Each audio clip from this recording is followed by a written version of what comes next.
Welcome, Troy Love. I can't believe we're at the end of September, fourth week of September already. Crazy, so crazy. But I did put my Halloween decorations up, so I'm that. There you go. It's that time of year, I guess. So this is part of a recorded series, and I'm just going to put a plug in. I will say her name incorrectly. I have a thick Midwest accent. Deborah Doak, Doak, joined us last week for a special edition of this series, and she does mediation, and it's for if you're going to stay well. I mean, like it's this whole process. If you're going to leave, and I don't have my note, so I won't get it right. But it's like be intentional about staying or going, or being in the in between to prepare for whatever. And if you miss that one and you're kind of like, I don't know what to do, you may want to go back and visit that recording from last week. So the third week of September. Dr. Eddie will be back next month. He's in the process of moving from one state to another. So Deborah subbed in. I will also put a little plug in because we don't have questions. Stuart Leviton, who is the COO for Seeking Integrity, he's also an attorney. And at the end of October, he will be doing the October 30th webinar. And he's not going to be your attorney and he's not going to know all the answers for your situation, but he's going to give kind of an overview of some legal considerations, if you're looking to take legal action within the relationship. So again, it won't be legal advice for you specifically. It's more of a framework. So we've got some components. In May, we had, should I stay or should I go? We had two partners who were sharing their story. And one stayed, one left. So we just want to give you information and resources for this journey, wherever it takes you, whatever you're choosing to do. So I wanted to share that information. You can always reach me, Tammy, TAMI, at seekingintegrity.com if you've got questions about any of those. Troy does the Friday morning men's drop-in group. He is on every week with the guys doing the attachment wound work with them in a free drop-in session. He also will have the attachment wounds work group starting again November, I think 5th. Don't hold me to that. It's the 5th or 6th, but I think it's the 5th. So, and that you will find on Seeking Integrity. And the difference is the work group is, going through a workbook, having homework, and it's the group experience, but the ability to talk about your specific situation, not therapy, within the context of that. Many therapists recommend those work groups for clients. The attachment wounds one will be best if there's solid foundation. So the work groups are in order: sex addiction 101 or porn addiction 101. And then you're going, okay, got a solid foundation. Now I'm ready to deal with some of those underlying issues. Great. That, the inner child, going deeper is the inner child, why men struggle with love. All of those are on there. And the betrayed partner work group starts again in October. Great. We have a question. I had enough public service announcements on there. Oh, this is a great question. We love your questions, and it's kind of a surprise. We never know who's going to send what. So, okay, I can't think of a good reason to forgive my husband for the horrific betrayal he perpetrated. It's like he stabbed me and expects to go with life because he stopped stabbing me. I'm 14 months from D-Day. Oh, first, my heart is hurting with you. And second, I mean, we can't have a dialogue, but I'm curious who's telling you have to forgive him. So that there's no expectation when we're dealing with trauma recovery that you have to forgive anybody if you don't want to. I will go over a little bit about what the difference of or what my definition of forgiveness is, and you can take it or leave it. So a lot of times when people think of forgiveness, what they are meaning is that you're needing to pardon the person. And so when somebody's telling you that you need to forgive so-and-so, or you need to forgive so-and-so, what they're saying is you need to pardon them for what they did. So like a person is on death row and then the governor pardons them and lets them off the hook for whatever crime they committed or didn't commit, as the case may be. But that's a lot of times what people think forgiveness means, is you just are supposed to pardon them and then like not think about it anymore and just to like pretend that it never happened and all that stuff. And that is not what forgiveness is as far as I'm concerned. So forgiveness for me is letting go of the hate and the discontent and the contempt that I have inside of me and letting that go.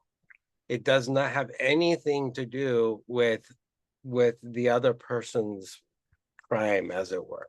Like they still need to be held accountable for the things that they do. They still need to take responsibility for the things that they need to do. They need to make amends for the things that they've done if it's caused harm. But even if they don't, I am going to find a way to let go of that hate and discontent for me. Now, that doesn't mean that I have to stay with the person. Like if this is so horrific and you just don't feel like it is in your best interest to stay, which I don't know your situation, and then you're feeling like, well, a forgiving person would stay, well, that's not necessarily so, right? So you have choices that you get to make about how you're going to handle these things. But at the end of the day, it's what do I need to do to let go of the hate and discontent that I'm carrying around, because the only person that's hurting is me. It doesn't really affect the other person. It doesn't really change the behaviors of the other person. It doesn't change the outcome of the other person. All it does is it continues to cause me to carry around some really dark, angry energy, which is expected in some of these cases. Now, there's not a timeline that says, okay, you need to get rid of this by next week or next year or 10 years from now. Like some people think there's a timeline on that, and it's a process. So the hope, though, is that as you go forward, you'll be able to find peace in yourself, even despite what he did. I'm assuming you said husband, so what he did, and find a way to be able to let go of the hate and discontent for yourself. And there are not a whole lot of books around that, but one of them that I really love is The Bonds That Set Us Free by Terry, look behind me, Terry Warner. It's a beautiful book about how to do that. So The Bonds That Set Us Free. So those are my. And I was, yeah, and I'm with you on forgiveness. Forgiveness has like really almost nothing to do with the other person. They can. When I'm reading this is a story I'm telling myself. That he's gone like, well, I stopped the behavior that I wasn't supposed to do in the first place, and it doesn't sound like he's really doing the recovery work that would help him change and have empathy. And he's not going, gosh, that had to be so difficult for you, and I can understand why you're struggling. It's like, let's move on, let's get through this, done. I'm not doing that anymore. So that's my concern. Just not doing the problematic behavior is abstinence. It's not sobriety, it's not recovery. And you're right, you have been really wounded, which is why we strongly encourage betrayed partners, who often are like, he needs the help because he did this stuff. Yeah, he does, but his help is accountability, cognitive behavioral therapy. I mean, it's like very specific. And then there's the partner, who's deeply wounded, who needs wound care, which is, help for the trauma, help for processing, help for creating healthy boundaries, that are around the safety needed, not wants, but what do I need, and what are the consequences for that? So I'm wondering in this, what I read is, and where the story I'm telling myself is, he stopped the behavior. It's 14 months. He's not really changing, because if you were seeing changes, you'd be going like, I'm starting to see a little bit of change. What I hear is he's just, not doing the behavior, and he expects you to get over it. Nobody gets over this. You get through it. It's through. It's not shove it in the closet and pretend it didn't happen. But, and tagging back to what Troy said about forgiveness, there are people that I needed to work on for forgiveness for that didn't even know, I had a massive resentment or wouldn't have cared, and, so I'm sitting here, feeling miserable and mentally focused on all this energy and stuff going towards that person. One of my early sponsors said, "You're letting that person live rent free in your head." And that made me mad, but it made me mad enough to take the action I needed to do to work on a process to help forgive. So it wasn't, toxic in me. So it is a process. It doesn't magically happen. There can be moments when it comes back and you go, unforgiven, and then you go, yep, not going there for my own sake. So but what I hear, I would really encourage you, there's a betrayed partner work group starting again in early October, and I suspect that the tools that are in that would be really useful for you to help have framework, have communication tools, and have healthy boundaries around your interaction with your spouse. Next question.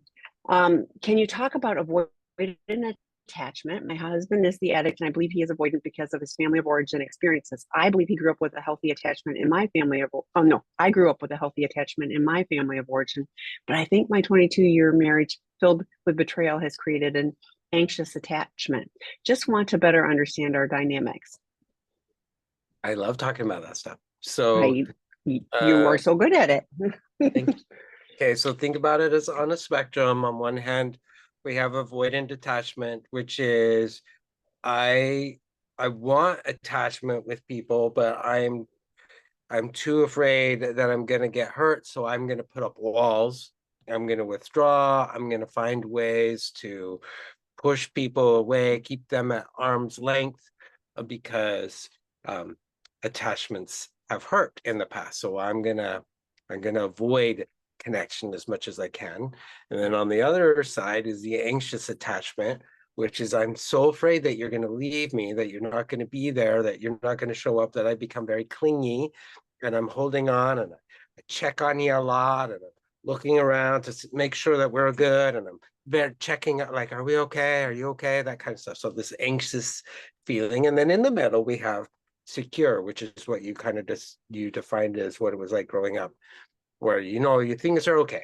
Like I can be vulnerable and you're not going to freak out and you're not going to pull away, and I know that we're fine, and if I am feeling a little insecure, I can talk about it, and there's going to be some discussion and that kind of stuff. So those are the three basics.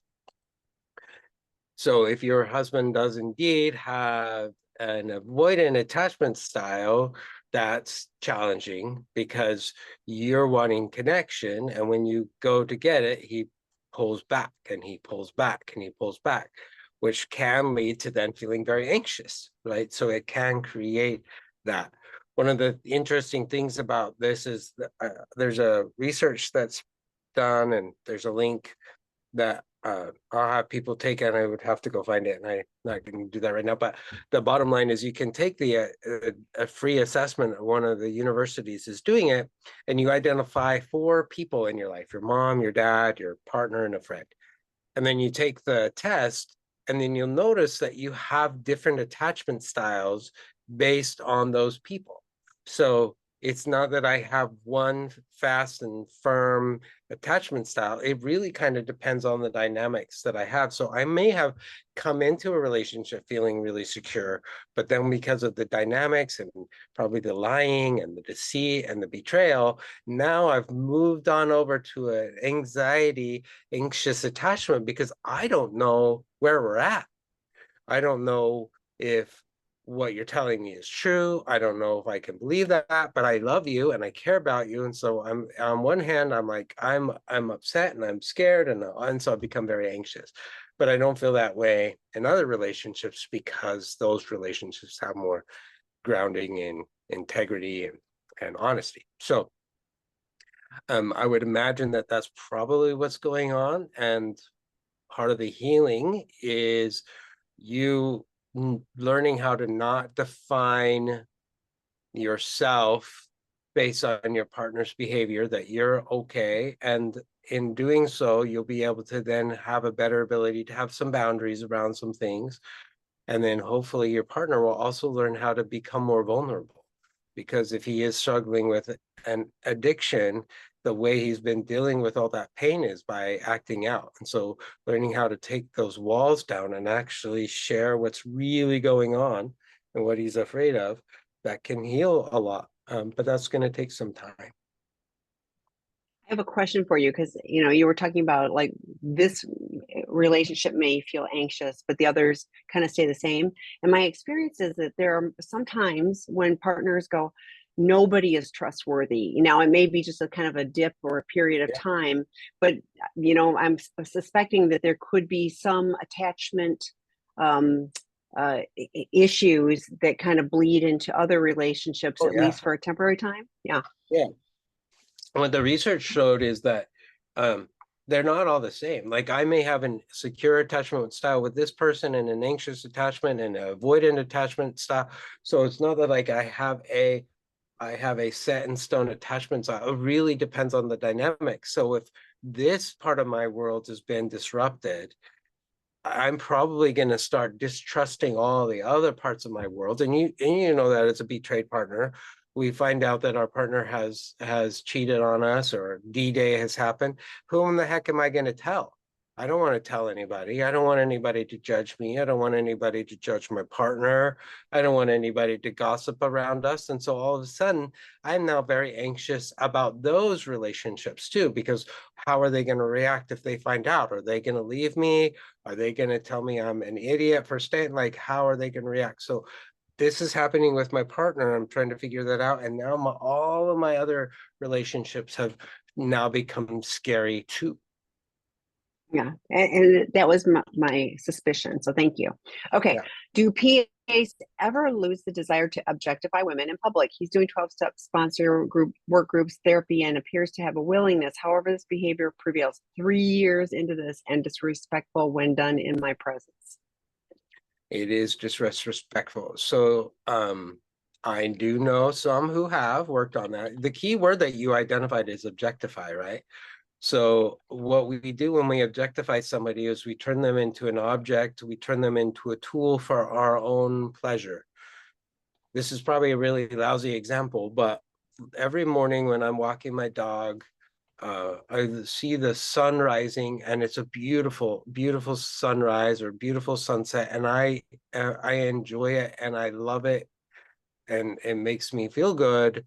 But I'm not objectifying it. It's just something that I notice and I actually say, I express gratitude to my higher power for such a beautiful scene, right? There are going to be beautiful people around that you will see and you're like, well, that's a beautiful person. But if the moment that I'm like, and I'm going to stare at them and I'm going to start to think about things and I'm going to undress them in my mind and I'm going to stare at them for a while.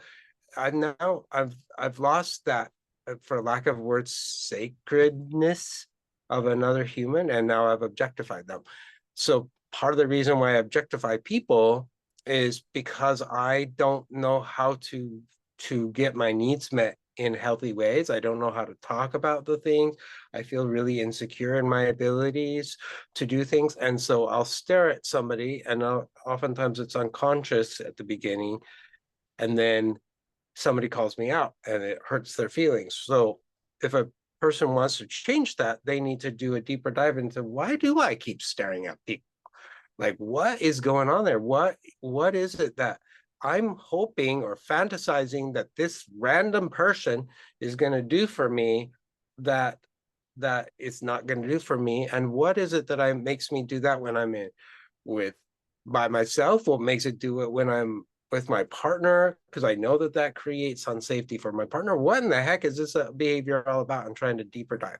So have some people figured out how to do that? Yes. I think there is a mindfulness about it. There's an intentionality about how to figure that out. There's a defensiveness for a lot of guys because I wasn't looking at that woman. I wasn't looking at her. Well, yeah, you were. I was staring at you for 5 minutes. So yes, there is. And it's a lot of work that hopefully he'll figure out. But you have the right to continue to say, that's not cool. I don't like it when you do that. It hurts me. It makes me feel less than, or however you have your boundaries up with that. But I do have hope that it is possible. One tip that my colleague Scott has shared is bookending. If you're going out in public and you know that's a trippy trigger, then you call your sponsor or text before, and you're very intentional. All of this is about intention. Like, I have got to pay attention. I was sharing with Troy before we hit record. I'm in a space where there's a lot of stuff going on, and I had to be extremely intentional about, doing what I needed to do to take care of me and to show up as the person I wanted to show up, as. So, I have my tool bag, I'm using them, but the bookending, I really do find helpful. I'm connecting with someone, I'm telling them I'm going out in public.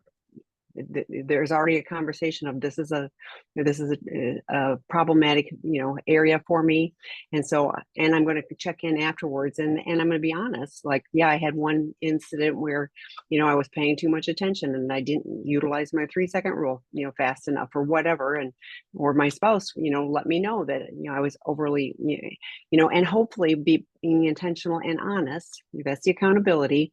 We make progress, and so the next time you go out, maybe you caught yourself starting to go into that, and you're able to own up to, yes, I caught myself, and much better result. My spouse is happier. This is a journey, but there's lots of tools to use.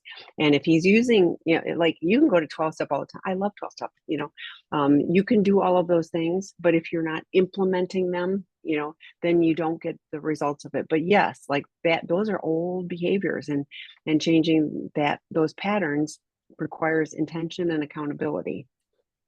Can I say one more thing? Sure, please.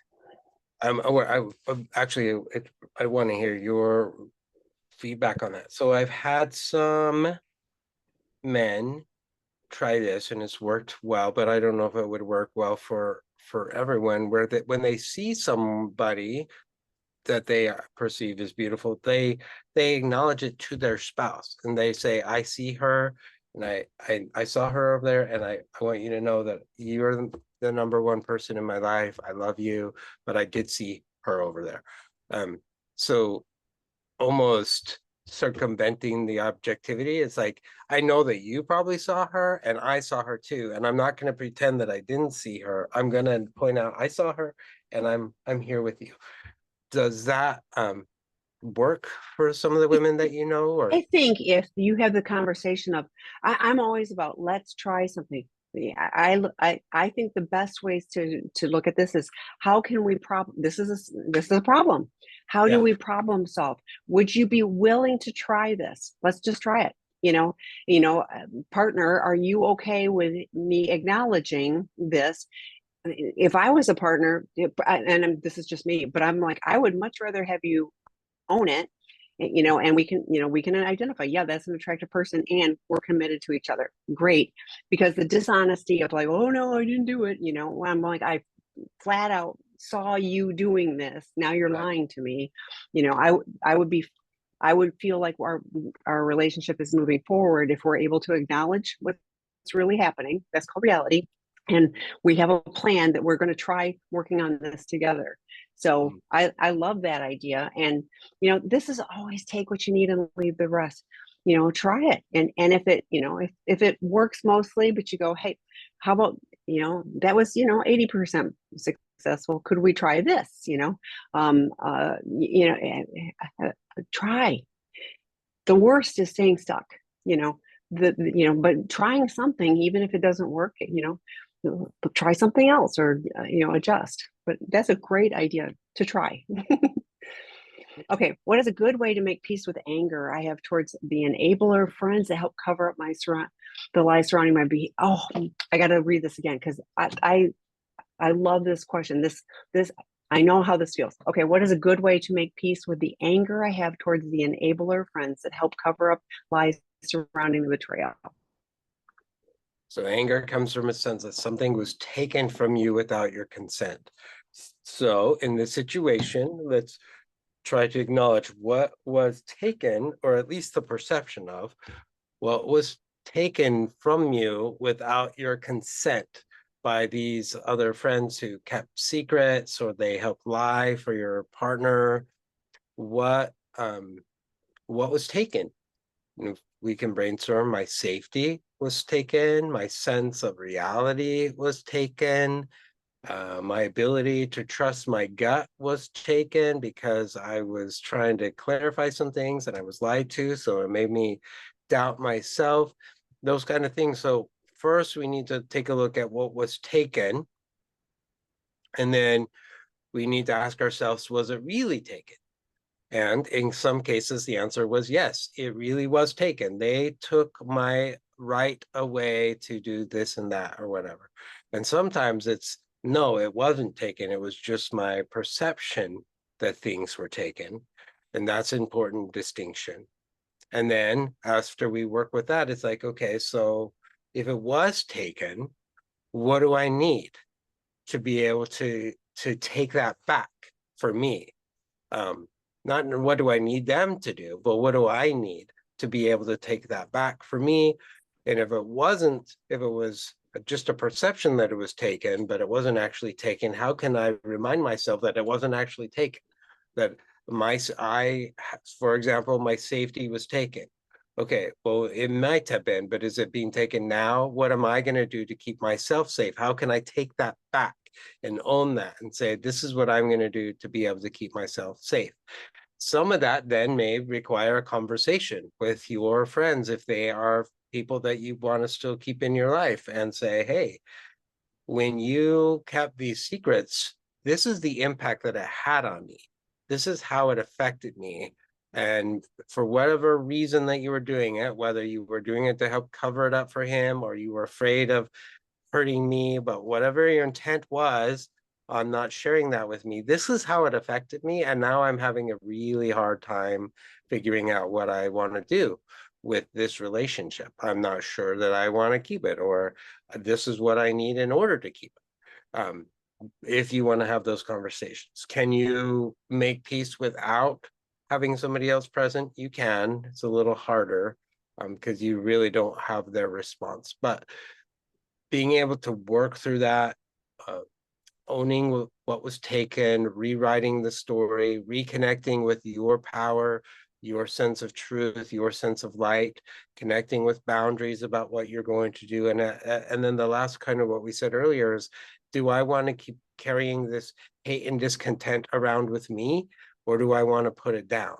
And I might put it down and recognize, well, I've lost this friend and I'm going to grieve the friendship and it's going to suck and I'm going to be sad.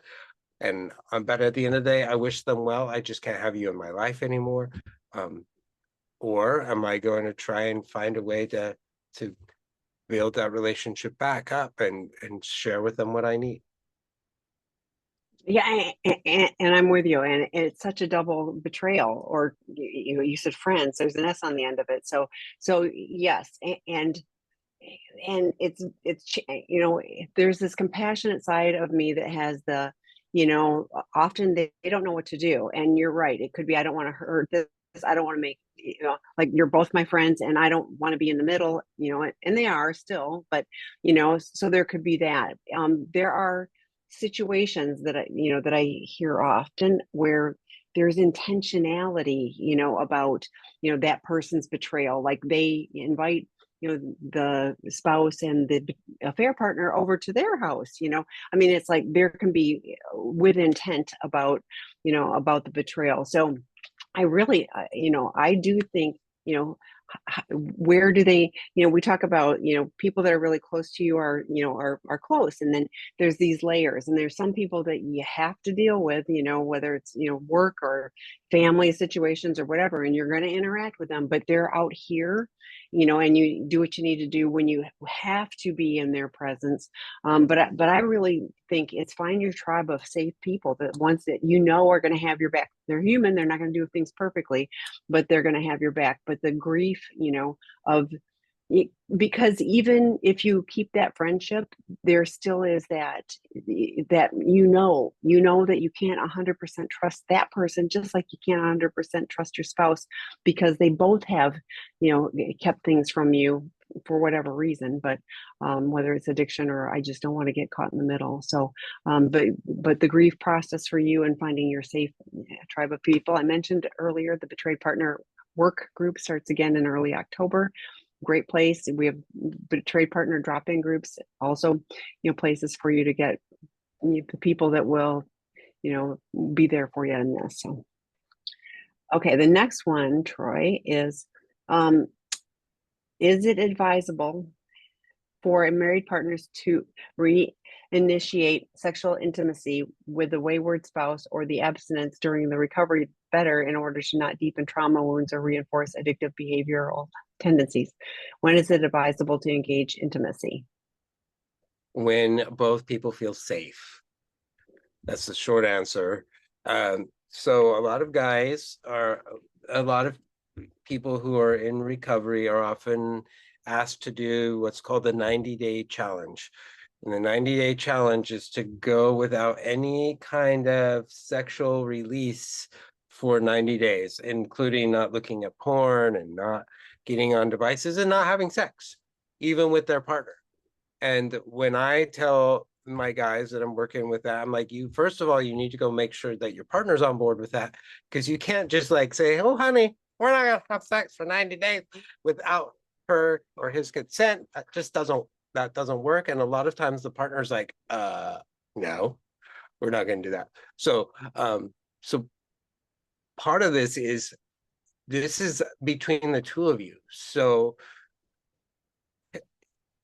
how do you both feel safe? There are some sexual reintegration workbooks out there that you may want to check out, and that can be really helpful in figuring that out.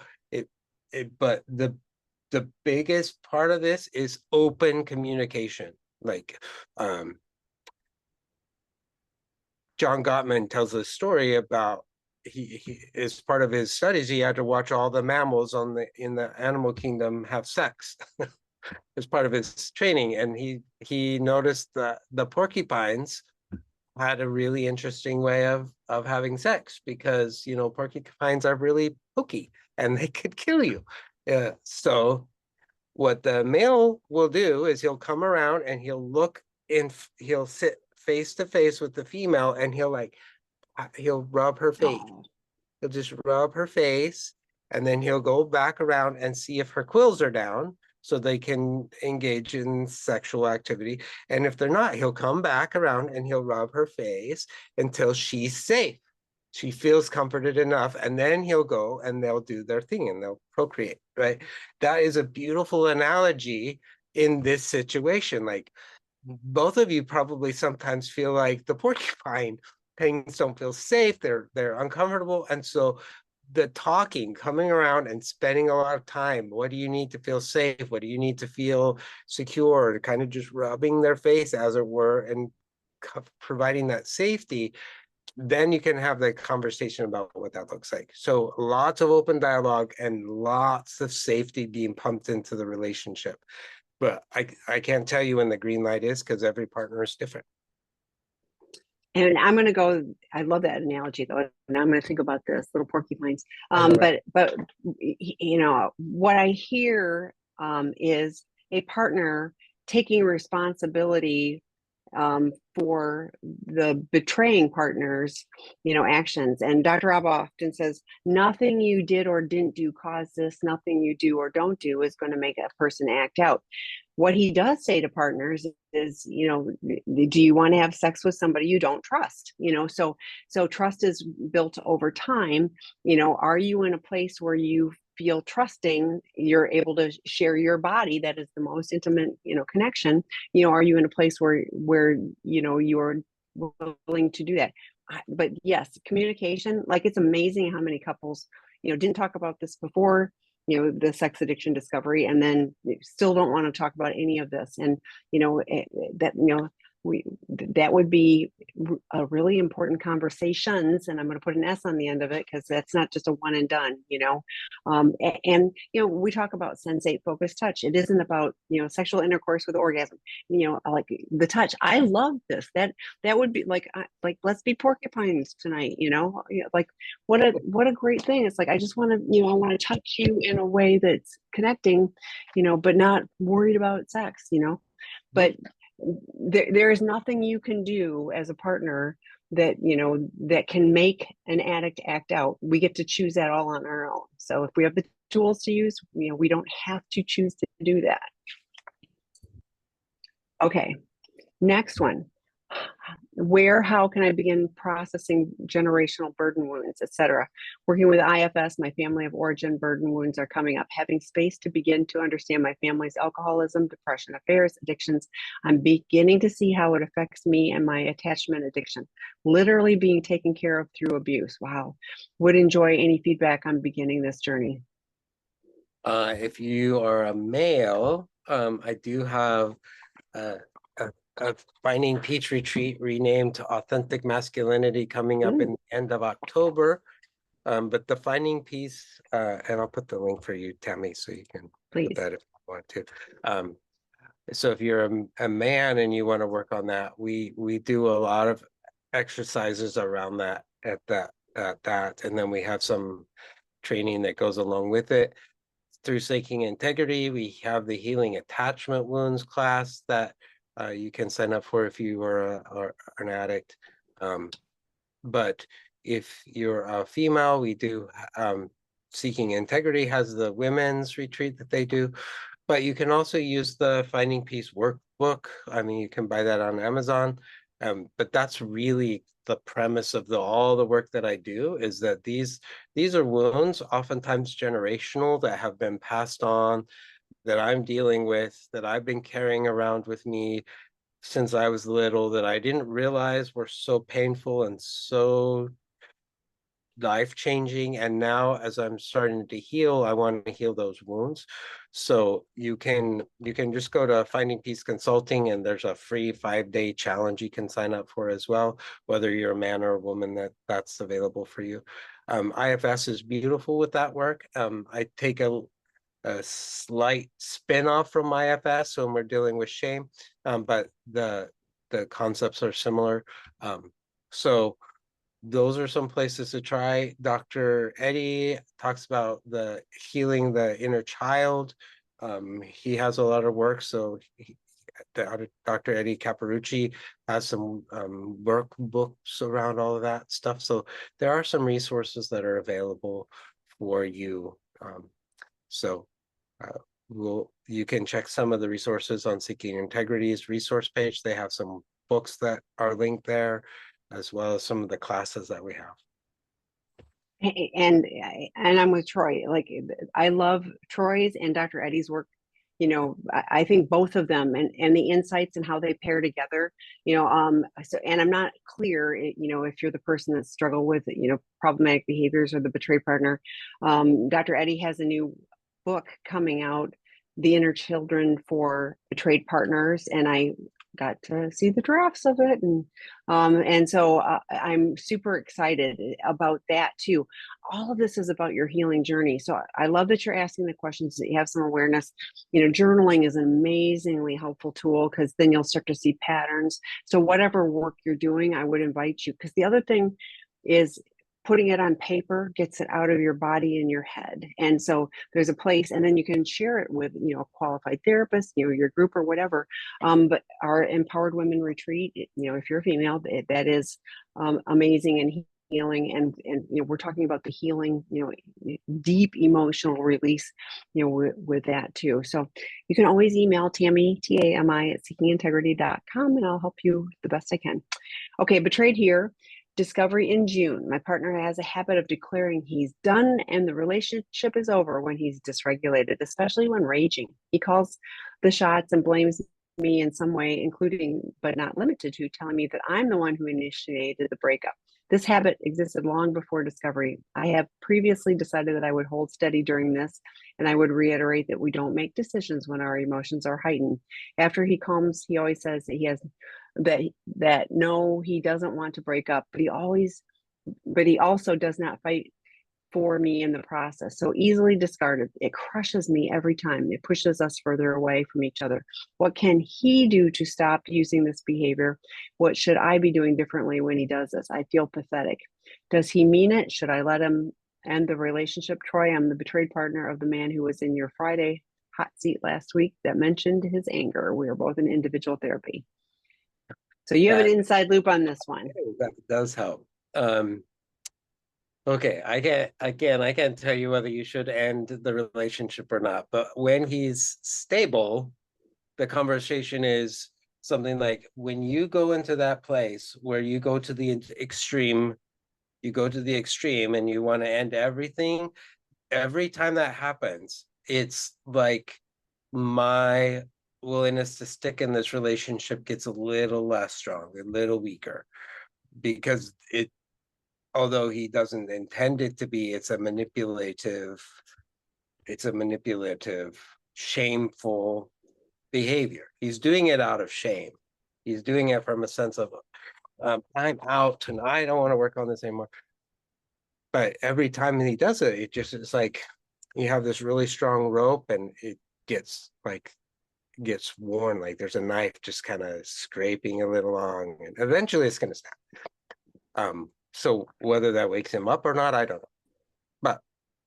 But what he can do is continue to do work, signing up for courses and classes that help him really start to look at what is this all about? Because that is coming, again, from my perspective, that's coming from deep attachment wounds that he has, and his only recourse that he's been able to figure out how to do anything about it is to get angry as a way of trying to push back, even though he recognizes that doing so damages things even more. And so part of that is, well, we need to be able to tend to those wounds and heal them a little bit so the reaction isn't as strong. So he doesn't, every time his rejection wound or his abandonment wound or his neglect wound gets hit, it's not the end of the world. But he's like, okay, that hurt, and let me lean in and figure out how I can do that. So that's what he can do. What you can do is continue to get some support for you, like being here, being part of We Tonglen and other support groups that are there for the women. One of the biggest things is to understand that his behavior that's not about you. And you may know that already, but some of the women, they think that it's because they're doing something wrong, or it's they're not right, and it isn't.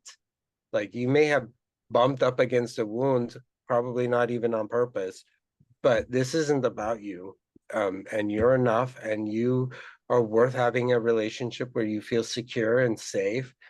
And so at the end of the day, it's like, if you have a therapist that you can work with some of this on, and like, so what do I need for safety? How can I express that in a boundaried, healthy way? At what point do I recognize this ain't working and I'm going to pull the plug? Or what do I need to see to say, oh, there's still hope? And being able to work through all of that.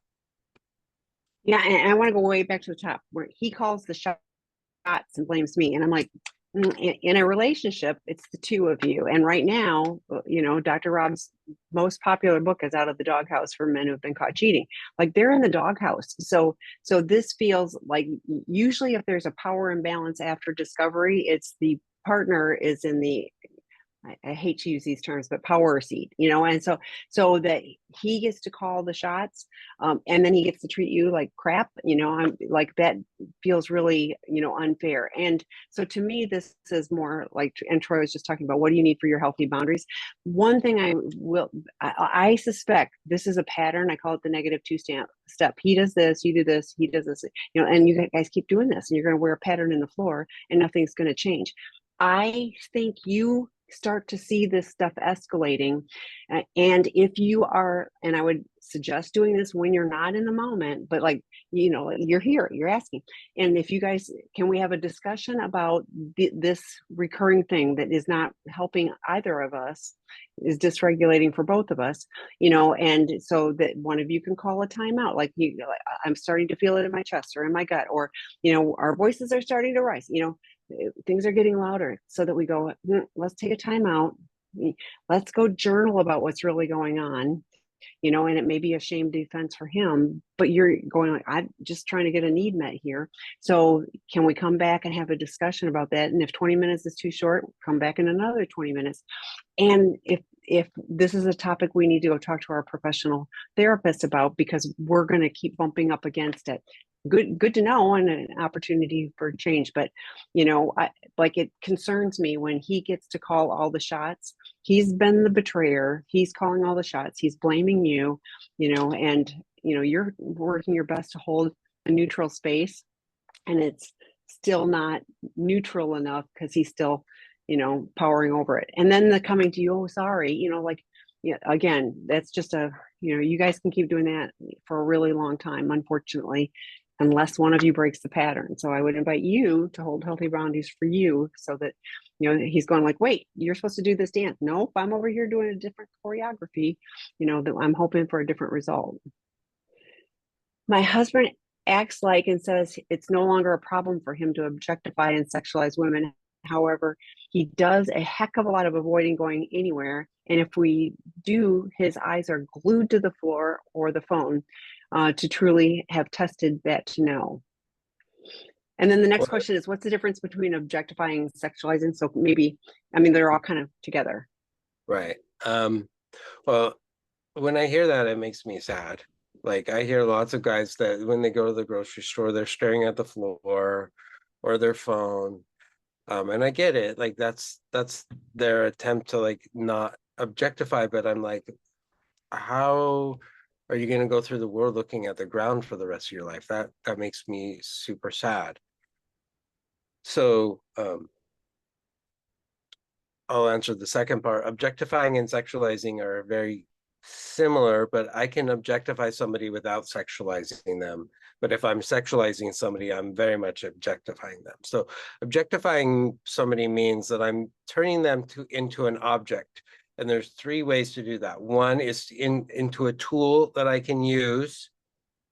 The second is into a barrier that's in my way, and the third is into something that's irrelevant, like a piece of trash on the side of the road. So I could objectify somebody as a tool.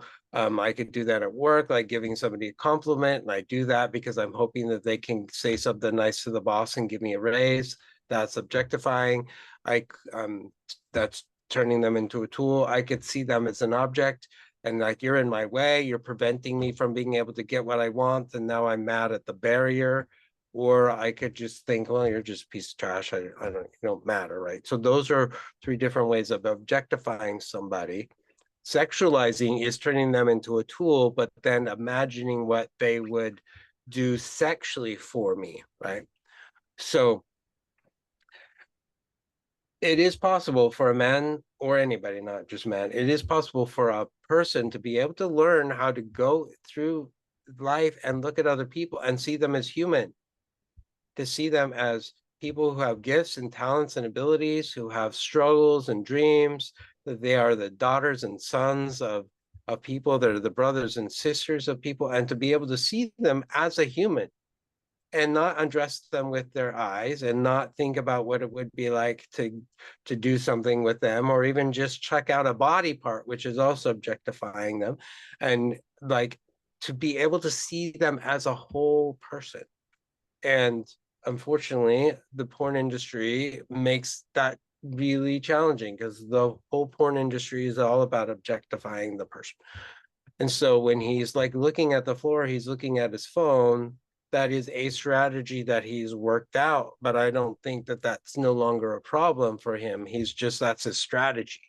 He hasn't done the deeper work of humanizing the world around him. And so I can't make him do that, but to me, that's been his strategy. But in a way, he's checked out.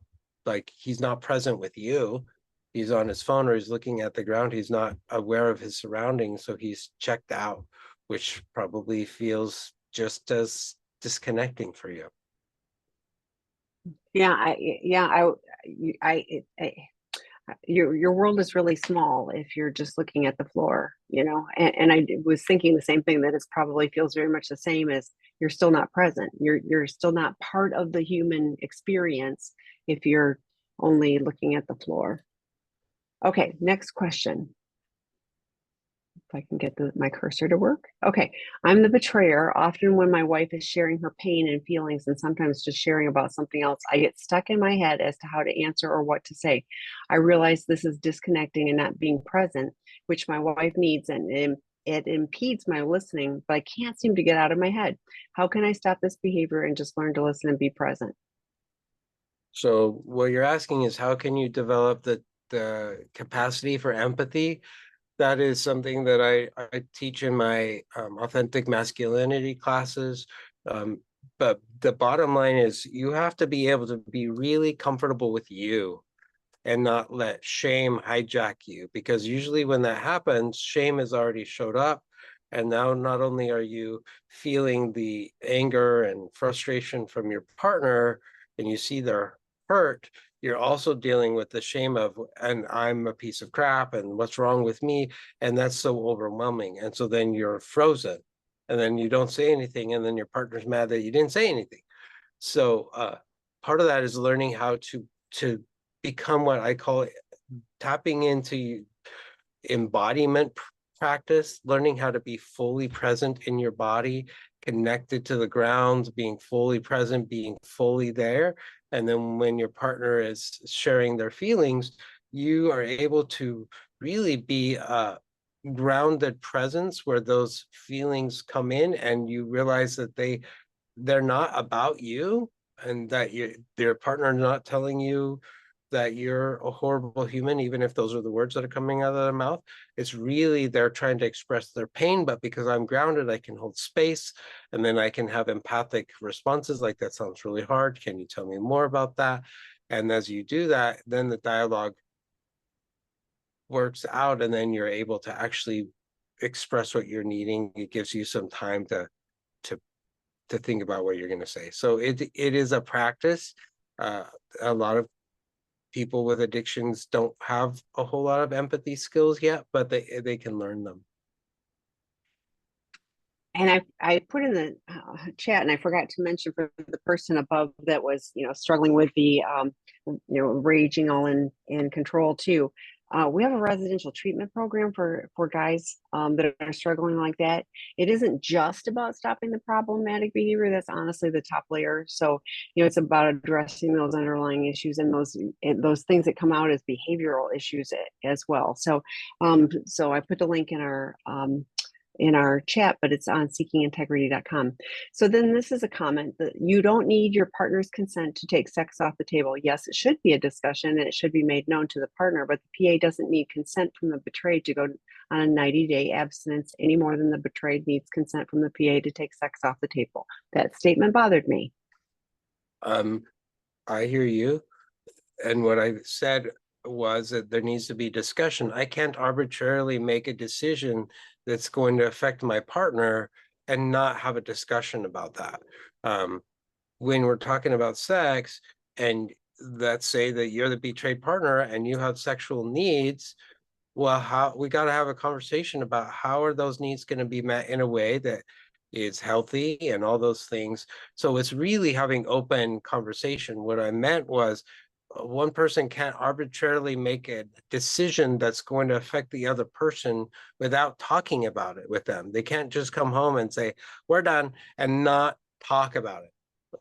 That's not going to help the relationship. Now, you could do that, but I don't think that is what should take place in a relationship. There needs to be open dialogue. Just like if a partner needed to have some time off to have that, they need to be able to have the conversation and say, hey, I'm not engaging in sex for a while, and here's why, and we have conversations about that, and what does that mean, and what are you going to do when you have your sexual needs, and how am I going to know that you are not going to go out and betray me some way because you can't have sex right now. So it's all about the dialogue and the conversation.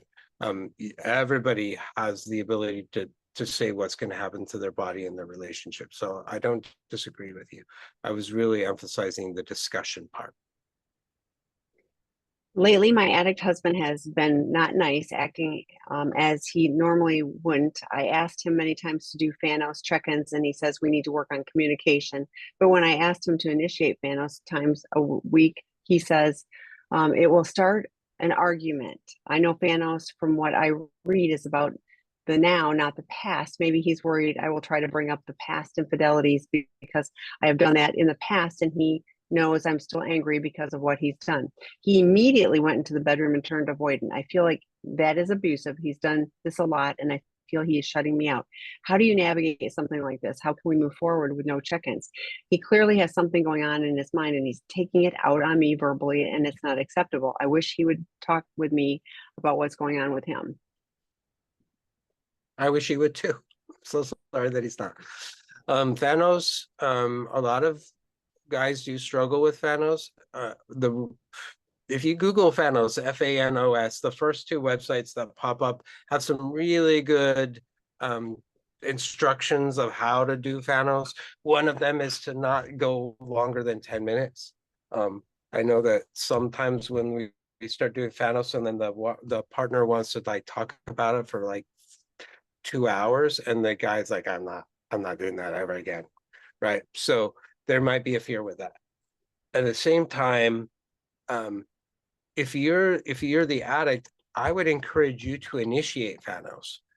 One of the ways to help your build trust is you initiating it. If your partner is having to ask all the time, hey, are we going to do Fanos today? Are we going to do Fanos today? That you're not leading. So if you can lead it, that would actually, in this case, really probably help this person instead of running away. When I'm hearing that the partner's running away and he gets angry, it's like, okay, what is going on? There's something going on that he's really uncomfortable talking about. He's probably ashamed of something, and you don't know. So you're left in the dark, and this behavior continues. So hopefully you have a sponsor. Hopefully he has a sponsor, maybe a therapist or somebody that he can work through this out, because Fanos is a really beautiful way of building trust. It's really simple. So I agree with you. I wish he would talk to you about what's going on. And I put the Fanos, we have a blog on the Fanos, and it's just one form. There's many different check-ins, and people go, well, this sort of works, but this would be more helpful. Great, whatever works for the two of you.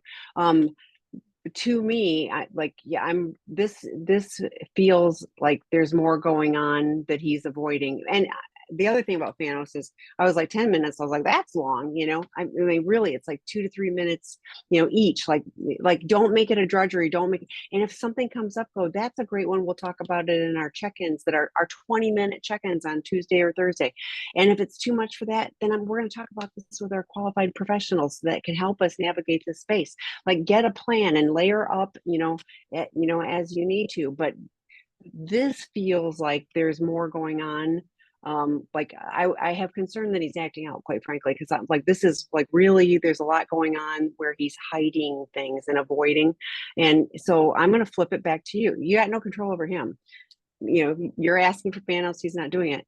What if a boundary for you was, in order to build trust, I'm looking for you to do the Fanos with me every day, and he's not, what is the stated consequence? If you're unwilling to do that, then, I'm going to be over here. We're not going to, I don't know what you have set up, but this is really, what are your healthy boundaries to take care of you, regardless of what he's doing or not doing. But yeah, I have some red flags about his current behavior. So, Dr. Rob, I'll say this, Dr. Rob does a one-time 2-hour expert consultation with couples. Can be really helpful for identifying the issues and getting unstuck. So do you have time for any more, or do you need to go? Yeah. Mm-hmm. Okay. All right. So we have a couple more. My husband is sober from porn and gambling addiction. He thinks he's recovered, but he hasn't gone to counseling groups, etc. We have not had a formal disclosure, no check-ins. Am I right to not trust that this is not true recovery? I am still struggling with safety, and I believe this is why. Only trickle truths as well. I've discovered everything. Not one thing was him disclosing. Well, you're right. So recovered, I don't even know what that means.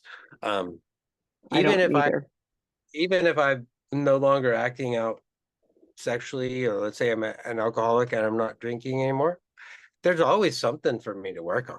Like to be a better human, to be kinder, to step into my power, to not be a people pleaser. Like there's always something to work on. So when somebody's like, I'm recovered, I'm like, does that mean you don't have anything? I don't know. So the fact that no formal disclosure, no check-ins, no going to meetings, no nothing makes me really suspicious, which I think from the way you're writing it makes you really suspicious too. So I don't think you're wrong in that. I wish he would be more honest with himself first and foremost, and then maybe there could be a dialogue about, well, where do we go from here? So the next one, oh, it was, yes, thank you both. This is not a question, just a response. It is so annoying that he is still disconnected by using avoiding strategy. Also, I don't want to feel the need to explain to all of our friends, family, and other people that we may be around, especially attractive people, that he isn't an arrogant, self-absorbed, disengaged person. He has problems with sex addiction and is this type, so he's avoiding looking around. I don't explain it. I'm worried that I'm worried that everyone just assumes he is the person who always has their nose in their phone and doesn't want to be interacting.